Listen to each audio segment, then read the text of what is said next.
WKAR TV presents QuizBusters. Today, the Raiders of Portland take on the Eagles of Fowler. Now, here's the host of QuizBusters, Matt Ottinger.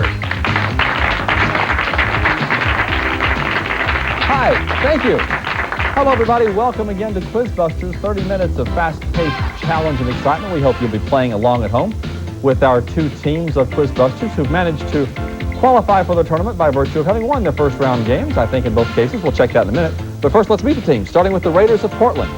They are Glenn Spangler, Pat Geohan, the captain is Brian Pohl, and on the end of Phil Hanksbaugh. Their alternate is Sarah Bever, and their advisor is Derek Rainey. And they'll be facing up against the Eagles of Fowler. Let's meet them now. They are Sarah Thalen, Sam Thalen, the captain is Dan Stump, and on the end, Glenn Thalen. Their advisor is Jan Kirkbride. White Division action. Let's take a look at all the White Division teams that qualified for our tournament. And as we can see, the teams up on top there, both Portland and Fowler, won their first round games, qualifying them. The teams below there lost their first round games, but still managed to give us a good enough score to qualify for the tournament. Right now, though, no more wild cards. Players, the winner will move on. The loser we say goodbye to. Good luck to all of you. We know you know how to play the game, so let's get right to it with this 10-point toss-up question for control. In the Sherlock Holmes tale, The Red-Headed League, it was what the redheads were paid to copy by hand. Its first edition was published in 1768 in Edinburgh by Colin McFarquhar and Andrew Bell. Its current edition is divided into the Macropedia, the Micropedia, and that is Glenn Portland. The Encyclopedia Britannica? That's the right answer. 10 points. Portland is in control. The Macropedia, the Micropedia, and the Propedia. What is it? It's the Encyclopedia Britannica that started with Sherlock Holmes and went a different route. Had to do some thinking there. Portland is in control. Bonus time. Brian will take answers from you once you've conferred on each of these. The War of 1812 is your bonus category. Question number 1. Among the causes of the War of 1812 was U.S. insistence on neutral shipping rights and British confiscation of American ships during hostilities between England and what other country? France. France, they all said in unison. That's right for 10 points. Next, Oliver Hazard Perry wrote, "We have met the enemy and they are ours," after victory at Lake Erie. That missive was addressed to what general who would later become president? Jackson. Not Jackson. No, he certainly fought in the War of 1812, but William Henry Harrison was responsible. 10 points in your bonus. You'll go to 20. And we have a new toss-up now for all players. What is the name given to such songs as Haul Away Joe, Blow the Man Down, and The Drunken Sailor? Time. Looking for, no, I'm sorry, a little bit late on that, Sarah. Shanties, sea shanties, that's what we needed there. Next question, it is multiple choice. Which of the following is not a class of the phylum Protozoa? Sporozoan, flagellate, amoeba, diadem, or ciliate? Sam Fowler. Amoeba. Amoeba is the wrong answer. Portland, your options. Sporozoan, flagellate, diadem, or ciliate? Pat, Portland. Diadem. Diadem is the right answer. 10 points for Portland. It's not even close. A diadem is an ornamental band of cloth worn around the head of a monarch. That's what a diadem is, not even resembling any of the others. Rivers, your bonus category, Portland. Question 1. In what Midwestern state do the North Platte and South Platte rivers converge to become the Platte River, which continues into the Mississippi River? Kansas. Sounds good. Kansas. Kansas is wrong. I'm sorry. North of that to Nebraska is where the Platte Rivers meet. No points on the bonus. You'll stay at 30. We have a new toss-up for all players. What term in economics and political science is applied to the raising and administration of money? Time. It's a fairly logical answer, but perhaps so obvious that you weren't going to try. Finance was the answer that we needed, the word finance. New toss-up, all players. Can you name the only team to win the NFL championship 3 years in a row on 2 different occasions? That is Glenn Portland. The Green Bay Packers. That's the right answer. 10 points. Well done. Not considered quite as much of a powerhouse now, but they won in 1929-31, and in the early days of the Super Bowl, 1965-67. Portland is in control. Animal metaphor is your bonus category. Here's question number 1. When you have an annoying burden which troubles you constantly, you might be reminded of a famous Coleridge poem and refer to the problem by saying it's like having what large seabird around your neck?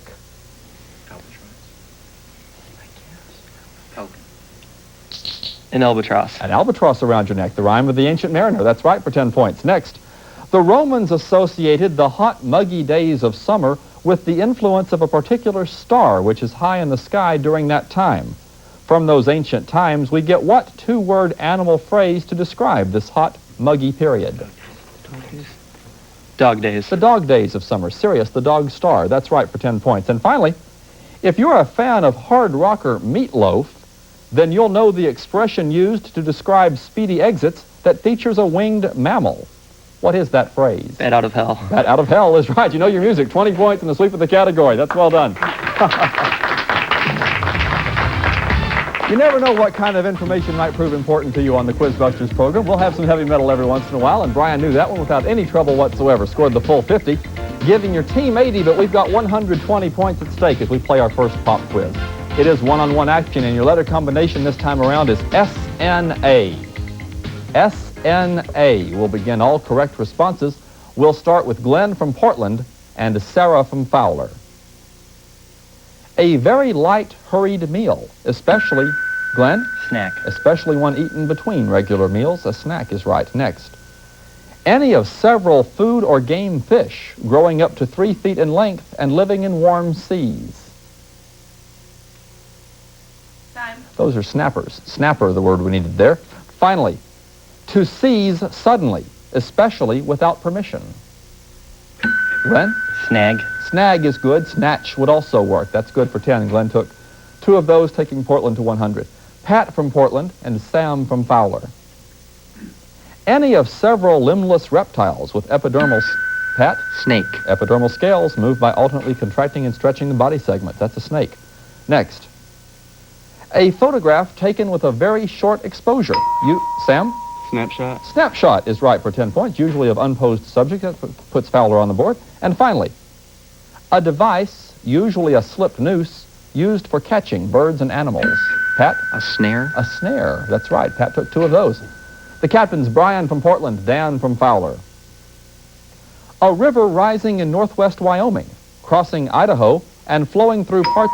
Dan? Snake. That's a snake again. Parts of Oregon and Washington before entering the Columbia. Next. To growl fiercely. Usually... Brian? Snarl.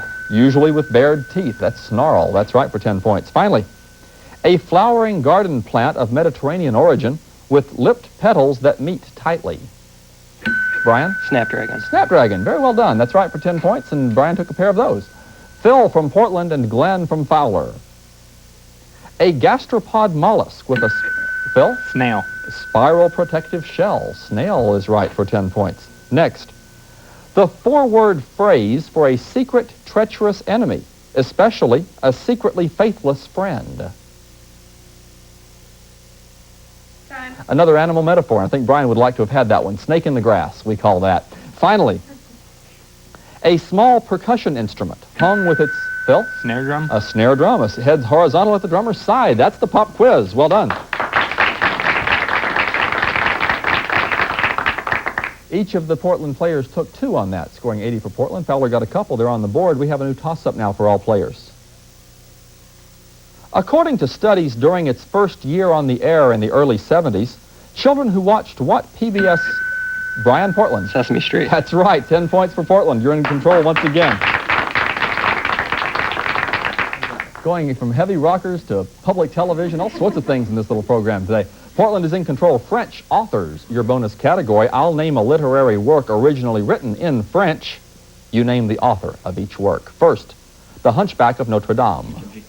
Hugo. Hugo, Victor Hugo. That's right for 10 points. Next, Remembrance of Things Past. Pick a French name here. Pierre Bonhomme. Pierre Bonhomme is a wrong answer. Marcel Proust is what we needed on that one. 10 points for your answer of Hugo, though, takes you to 180.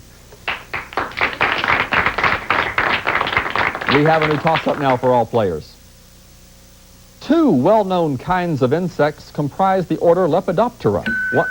Glenn, Portland. Moths and butterflies. Moths is the answer that I needed. That's good for 10 points. It's the first one you gave me. I was, in fact, going to give you butterfly. You had to come up with moths, and Glenn gave it to me first. Portland is in control once again. Presidential inaugurations is your bonus category. Here's question 1. Riding to the event in a cream-colored coach, this president took his oath at the Federal Building in New York City. Name him. Washington. Yeah. Washington. Washington is right for 10, taking Portland to 200. Next, originally, U.S. presidents were sworn in on March 4th. Now, of course, they're sworn in on January 20th. Only one U.S. president was sworn in on both the old inauguration date and the present one. Name him. FDR. FDR is right for 10 points. Finally, destined to be president himself, he was just another uniformed marcher in Woodrow Wilson's inaugural parade in 1913. Name him. Ike. Ike is right. Dwight David Eisenhower, 20 points and a sweep of the category. Well done. Quick lead for Portland. That's going to take us to the end of the first half with Portland very, very strong, especially in those last two sets of questions, and a big, big lead. We've got a lot more QuizBusters left to come, Fowler. No reason why with a couple of questions you couldn't get back in this. But right now we're going to take a quick break and remind you at home that our QuizBusters are playing for fun, for pride, and ultimately for prizes. The winning team, the grand champion team at the end of our season, has a special prize waiting for them. Here's Dan Bayer to tell you all about it. QuizBusters is pleased to announce that for the 4th consecutive year, up to 5 students on the championship team will each receive one-year scholarships to Michigan State University. This grand prize is offered through the generosity and support of the Provost and the Office of Admissions and Scholarships at MSU. One of our QuizBuster teams will be lucky enough or talented enough, as the case may be, to receive that prize at the end of the season, but many of our teams will be showing us some fine performances along the way. Right now, Portland, very impressive in the first half with 230 points, but as I said, it's an entire second half yet to be played. A lot more questions, a pop quiz halfway through, and the 60-second lightning round waiting for us at the end of the game. Good luck to all of you. Let's get back into the program with this new toss-up question for control. Name the largest region of the world's largest country. Brian, Portland. Siberia. That's right, in Russia. Good job. 10 points, and once again, Portland is in control. 1967 is your bonus category. Questions about that year, and here's your first one. In that year, who became the first black member of the U.S. Supreme Court? Marshall. Thurgood Marshall. That's right for 10 points. Next, in 1967, the 25th Amendment to the U.S. Constitution was ratified. What subject was covered by the 25th Amendment? Presidential succession. That's right for 10. Finally, in 1967, President Johnson had a historic meeting with Soviet Premier Kosygin in the small town of Glassboro in what eastern U.S. state? Connecticut. Virginia. Not Virginia. No, it was in New Jersey. 20 points on your category. Well before your time, all of those were. You did remarkably well on them. New toss-up now for all players. What kind of progression could the sequence 80, 40, 20, 10 be referred to as? Dan Fowler. 1/2. 1/2 is the wrong answer. Portland, Brian. Division. The progression is a geometric progression. That's what we needed there, the word geometric progression. New toss-up, all players. Which fish of the order Siluriformes does not have scales, is raised commercially on fish farms in America for food, and has whiskers? Glenn, Portland. Catfish. Just barely beating a lot of people when they heard whiskers. Catfish is the right answer. Once again, Portland is in control. Quickness plays such an important part in this game. Glenn proved that on that question. Atomic physics is your bonus category. Here's question number 1. It's multiple choice. Generally, as the number of electrons in a molecular solid increases, does the solid's melting point increase, decrease, or stay the same? Increase. Increase is right for 10 points. Next, it's also multiple choice. Of neutron, neutrino, or electron, which is not stable and therefore decays? Neutrino. No, I'm sorry, it's neutron. Neutron, the right answer. Tough going there. 10 points in your bonus, though, takes you to 280. Oh. Done with that page. We've got another page of toss-up questions for you, players. It is multiple choice, the new toss-up. Does the corpse in a murder case always, sometimes, or never constitute corpus delicti? Pat, Portland. Sometimes. Sometimes is the right answer. 10 points for Portland. That's good for control once again. To explain corpus delicti means body of the crime, which is the material evidence that a crime has been committed and may or may not refer to a corpse. Portland is in control literature, your bonus category. Here's question number 1. James Joyce first introduced Stephen Dedalus, and that's D-E-D-A-L-U-S, Stephen Dedalus, as the central character of his novel entitled A Portrait of the Artist as a what? Young man. Young man is right for 10 points. Question 2. Two Franciscans, Lawrence and John, intervene in the love affair of Romeo and Juliet. These two have the same religious title. What is it? Friar. Friar is right for 10 points. Finally, name the Russian author who coined the word nihilists in his book, Fathers and Sons. He's the only one I know. Tolstoy. Tolstoy's a good guess. It's Turgenev. Ivan Turgenev is the right answer. 20 points in the bonus takes you to 310. We have a new toss-up for all players. This major world crop is grown in only one location in America, on a plantation in South Carolina. What is the common three-letter name for this plant, Camellia sinensis, grown mainly in Sri Lanka, China, and India? Phil, Portland, you're in time. Rye. Rye is the wrong answer. Fowler, any guesses? You can't confer, but we could take one shot at it. Nobody wanted to try tea in Sri Lanka, China, and India. The obvious one. Nobody tried it for it. Tea, the right answer. No one scored on that. We're going to go to the pop quiz. These are always fun, no matter how the scores have been going. The pop quizzes are always exciting. We've got 12 questions here, 120 points. S-N-O this time is your combination. The letters S-N-O. Let's go to Glenn from Portland and Sarah from Fowler to start things off. Frozen water vapor, which, Glenn? Snow. Snow is right, just that quick, which falls to the earth in soft white flakes. Next. An air tube enabling a swimmer to breathe under the... Glenn? Snorkel. Snorkel, just barely beating Sarah to that one, under the surface of the water. Snorkel, the right answer. And finally, a socially exclusive person. Sarah? Snot. Snot is the wrong answer. I'll finish it for Glenn, especially one who regards those in a lower social class as inferior. Glenn? Snob. Snob. We needed snob is the word that we want when talking about social classes. Pat from Portland and Sam from Fowler. To sleep lightly for... Pat? Snooze. Snooze is right. Good anticipation for a short time. Next.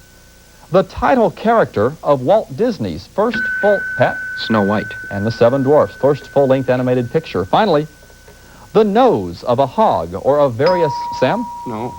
I'm sorry? Snow. Snout is right for 10 points. That's good. I couldn't quite hear you there. Nose of a hog or various other animals, especially when large. Snout or snoot, either one of those would have worked. We go to Brian from Portland and Dan from Fowler. The daydreaming beagle, created by Charles Schulz. Brian? Snoopy. From his comic strip Peanuts. Snoopy, the right answer. Next. A form of pool played with unnumbered colored balls of various score values. Brian? Snooker. Snooker is the right answer for 10 points. And finally, beaver tail-shaped frames of wood fitted with cross pieces, crisscrossed with strips of leather, and worn on the foot.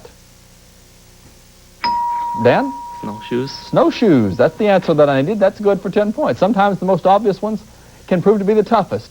Phil from Portland, Glenn from Fowler. To pry in a sneaking or interfering way. Glenn?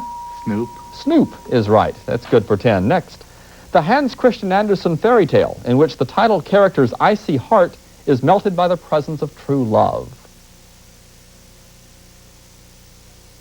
Some of your teammates wanted that one, I think. The Snow Queen was the name of that fairy tale. Finally, to produce a harsh sound by breathing through the open mouth and nose when asleep.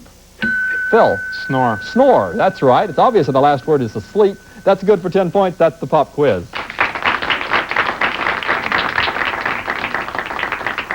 And we're back to toss-ups to get to the bonuses. The next time we hear the fanfare, we'll play the lightning round. Good luck to all players.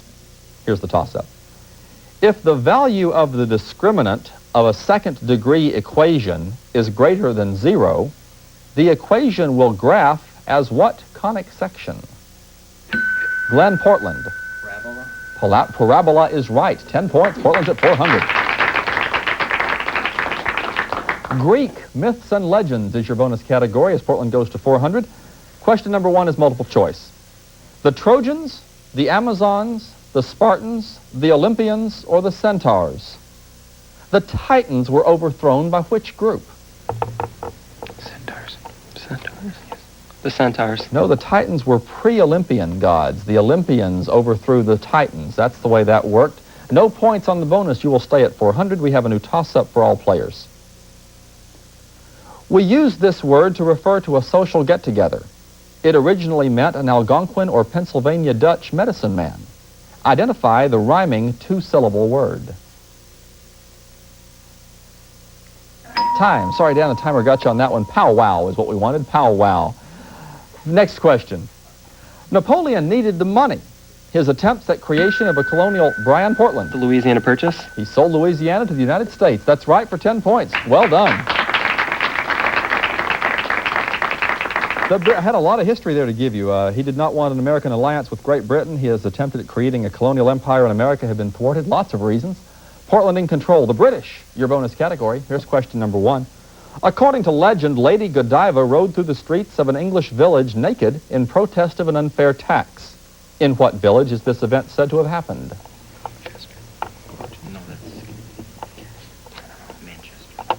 I need an answer. Manchester. Not Manchester. It was Coventry, the streets of Coventry.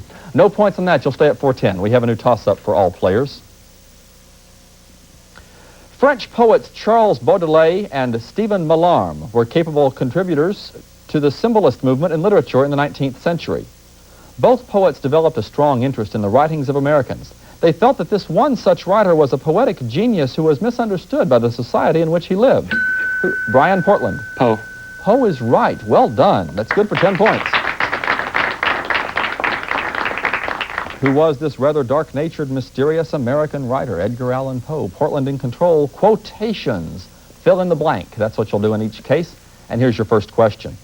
What is the next word in this excerpt from the preamble to the U.S. Constitution? Quote, to secure the blessings of liberty to ourselves and our blank. Okay. Children. Children? Something for it. Children. Children's a nice thought, but it doesn't fit the quote. The quote is posterity, to ourselves and our posterity.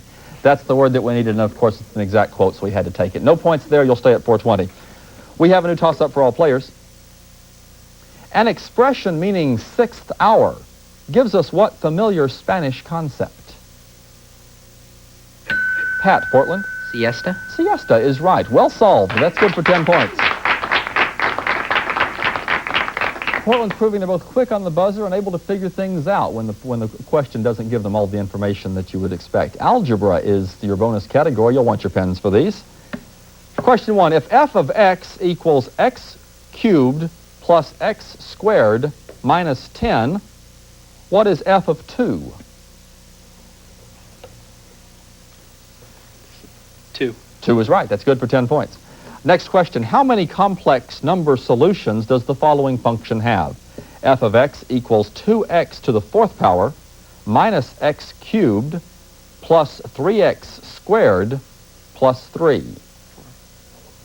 4. 4 is the right answer for 10 points. Finally, the graphs of the functions y equals x squared and g equals x to the fourth power both intersect 3 common points. Give me the coordinates of those 3 points.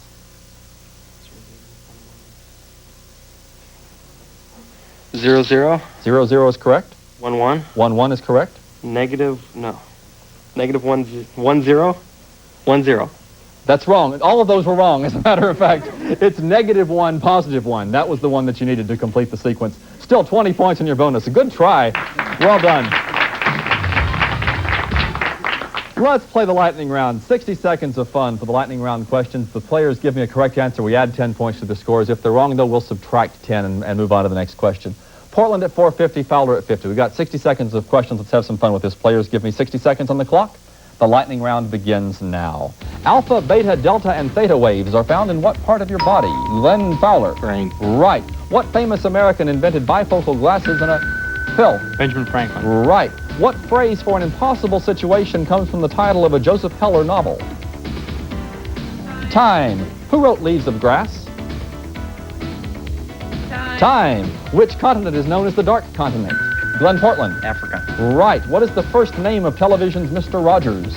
Glenn Portland. Fred. Right. Clara Barton founded what American relief? Phil. The American Red Cross. Right. The Canadian flag bears a leaf from what? Sam. Maple tree. Right. What is the term used to describe the first 4 books of the New Testament? Sam. Time. What is the capital of Finland? Dan. Helsinki. Right. What is formed when water droplets in the air cause the diffraction of sunlight? Glenn Portland. Rainbow. Right. Who founded the Rainbow Coalition? Glenn Portland. Reverend Jesse Jackson. Right. How many items? Time is up, and Portland has won the game. Well done.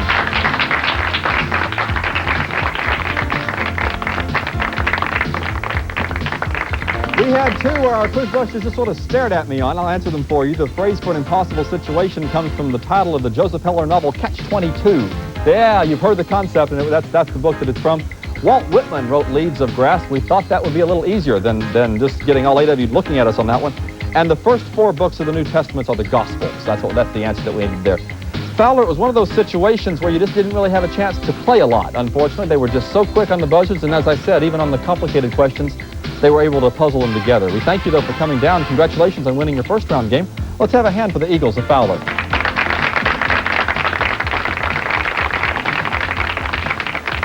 Portland, we usually say 400 is a decent score, 500 a very remarkable performance. You will move on to the second round of our White Division tournament. We'll have an opponent for you in a few weeks. Well done. A hand for the Raiders. 2 Lansing area schools facing off in our next QuizBusters game. Everett and Sexton will meet. Please join us for that contest in the Green Division. For all of us here on QuizBusters, I'm Matt Ottinger. Enjoy.